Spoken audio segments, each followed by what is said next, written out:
From a game that everyone wants pro stuff, Wuthering Waves has quietly turned itself into one of the giants of the genre. But how they come up with this big comeback story? Let's talk about that. Every players connect with the game for different reasons. Maybe it's the combat that keeps your adrenaline high, or the world that begs to be explored, or that slow, satisfying build of story and progressions. But underneath all that, there's a shared truth. Our expectations keep evolving. Each breakthrough titles raises the standard little by little, and that pressure ripples through the entire industry. Developers cannot just follow trends anymore. They have to set them, or risk getting overshadowed the moment next big things drop, which can lead to the decreasing numbers of players.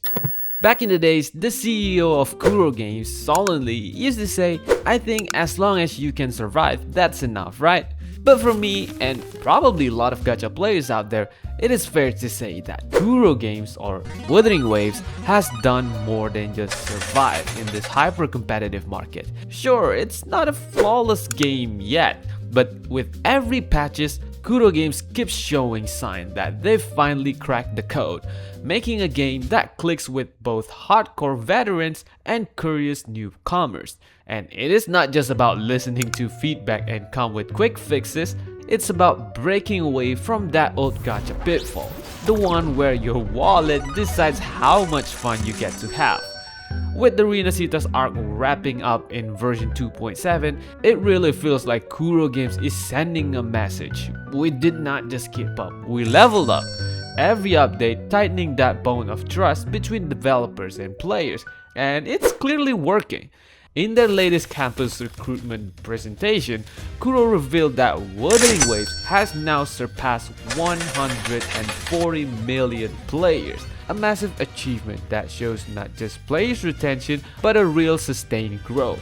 Now, version 2.7 might not have kicked the door with flashy new mechanics, but it did mark a real step forward, especially the storytelling.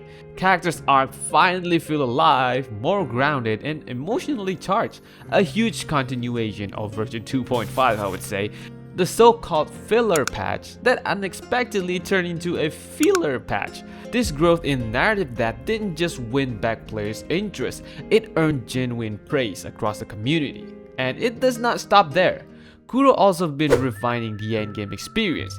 Take Wuthering Waves, for example, one of the community's biggest frustration.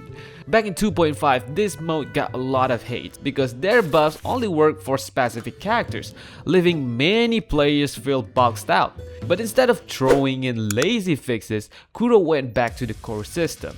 And by version 2.6, they revamped how burning waves work. Now buffs like 100% resonant energy and the 40% crit boost scale progressively as you fight instead of being locked behind clear waves. It is a subtle change, but one that completely transformed the flow of combat. This kind of adjustment shows how carefully Kuro been managing power creep. If you notice, they've been raising the enemy's HP and resistance, sure, but not in a way that invalidates your older character. Instead, they've been introducing elemental counters, nudging players to rethink their teams and rediscover older units. Is it harder? Yes, but is it exploitative? Not at all. In 2.6, they tuned things into a better direction, just slightly off, I'd say. But after 2.7 reset, Wuthering Waves finally hit that sweet spot, where the mode feels challenging enough to keep you on the edge, yet balanced enough that even your day one roster can still shine. But before we talk more about this, if you made it this far and you've been enjoying my content lately, or you just stumbled across this one, please consider subscribing because why not? It really helps and motivates me to make more content like this, and smash that like button if you are vibing with it.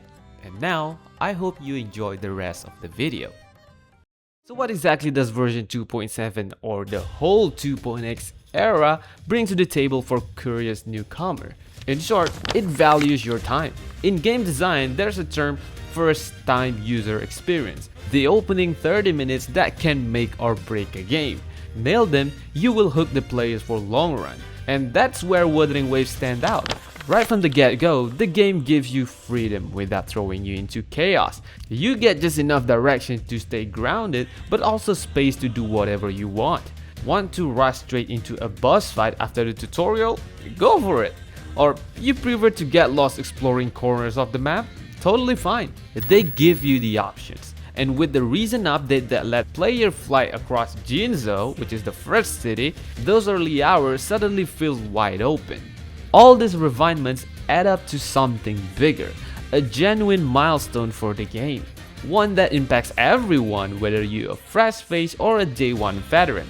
It's not just about polishing system anymore, it's about creating balance across everything: combat, exploration, and quality of life.